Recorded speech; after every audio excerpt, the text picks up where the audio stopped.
سوال کیا گیا ہے کہ فقیر عام طور پہ پیشہ ور ہوتے ہیں اور وہ اللہ کا نام لے کر مانگتے ہیں،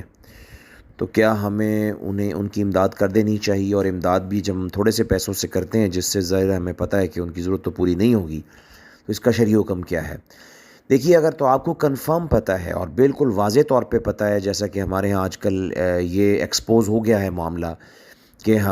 روڈز کے اوپر اور سگنلز کے اوپر اکثر دھندا کر رہے ہوتے ہیں، اور یہ لابیز ہیں پوری کی پوری، جو کہ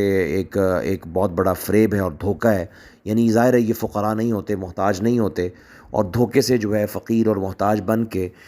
لوگوں سے پیسہ اینٹ رہے ہوتے ہیں۔ اگر تو کنفرم آپ کو یہ پتہ ہے اور جیسا کہ چیزیں ایکسپوز ہو گئی ہوئی ہیں، تو آپ اسے اجتناب کیجئے،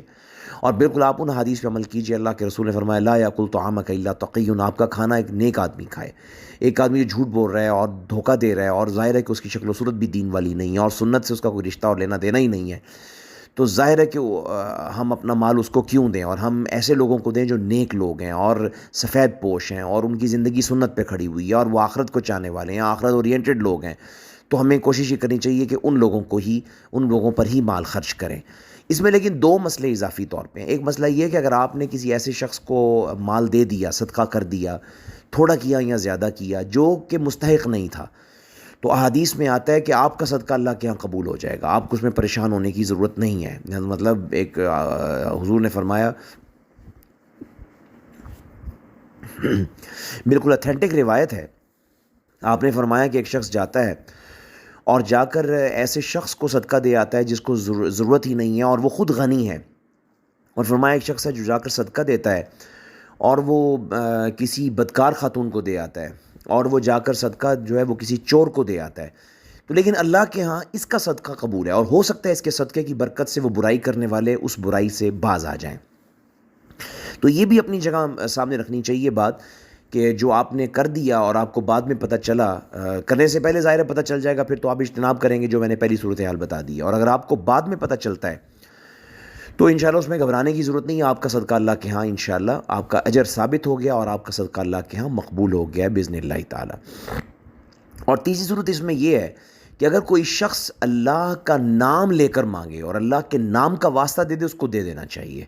چاہے آپ تھوڑا دے دیں چاہے زیادہ دے دیں، اس کو دے دینا چاہیے۔ اس کی وجہ ہے کہ نبی اکرم صلی اللہ علیہ وسلم نے فرمایا کہ من سأل باللہ فأعطوہ، جو اللہ کا نام لے کر مانگ لے، پھر اللہ کے نام کی جو قدر ہے اور اللہ کے نام کا جو اکرام ہے وہ یہ ہے کہ آپ پھر دے دیں، الا کہ وہ دینا جو ہے شرعاً ٹھیک نہ ہو تو پھر اور بات ہے، ورنہ یہ ہے کہ آپ اس کو دے دیں۔ آپ نے پھر کہا تھا تھوڑا دیں یا زیادہ دیں، تو کوئی حرج کی بات نہیں ہے اس میں۔ اگر آپ تھوڑا بھی دیتے ہیں تو ظاہر ہے اس سے بھی کسی کی مدد تو ہو ہی رہی ہے، چاہے اس کی مکمل ضرورت ادا نہیں ہو رہی، آپ نے مکمل ضرورت کا ٹھیکہ بھی نہیں لیا ہوا، اگر آپ کسی کی مکمل ضرورت پوری کر دیتے ہیں تو اللہ کے یہاں بہت بڑا اجر ہے،